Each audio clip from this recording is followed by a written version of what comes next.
1000 करोड़ रुपया बाबरी मस्जिद का पुनर्निर्माण।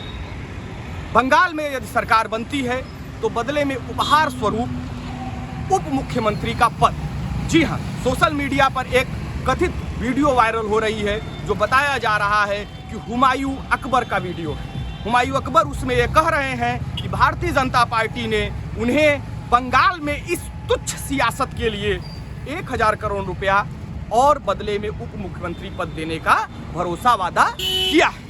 उनके इस बयान के तुरंत बाद AIMIM के मुखिया का बयान आता है। उन्होंने कहा हम गठबंधन तोड़ दे रहे हैं। उनके इस बयान के बाद देश के गृह मंत्री अमित शाह जी का बयान आता है। वो कहते हैं कि हमने ऐसा कोई वादा या ऐसी कोई बातचीत नहीं की। देश में फिर से एक बार कम्युनलिज्म के दम पर सियासत की रोटियां सेकी जा रही हैं। ये वही बाबरी मस्जिद के पुनर्निर्माण की बात हो रही है जिस पर पिछले 500 सालों से इस देश में सियासत चली है और जो सत्ता पक्ष है उसने पिछले 70 सालों से देश के लोगों का हिंदू मुसलमान के नाम पर जीना हराम कर रखा था और फिर से इस तुच्छ राजनीति की ओर वह बढ़ रहे हैं। बंगाल में चुनाव है, चुनाव के दौरान ऐसी बातचीत और चुनाव में हिंदू मुस्लिम पूरी तरह से हो सके, कम्युनलिज्म हो सके, इस बात पर सियासत, यही हुमायूं अकबर है, यही असद ओवैसी है और यही अमित शाह है। ओवैसी बात तो माइनॉरिटी के वोट की करते हैं, मुसलमानों की वोट की, लेकिन जैसे ही ये प्रकरण आया उन्होंने तुरंत गठबंधन तोड़ दिया। क्यों?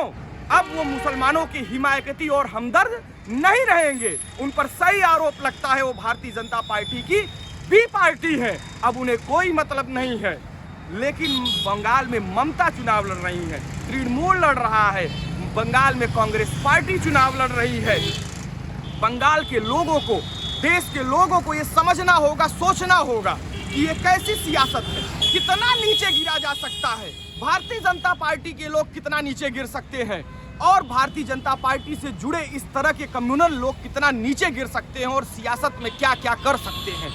एक बार पुनः यह देश के सामने पूरी तरह से पारदर्शी है, देश देख रहा है।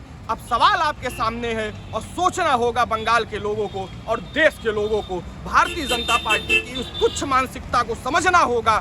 मैं आपके सामने यही सवाल रख करके जा रहा हूँ। जय हिंद, जय भारत, जय जगत।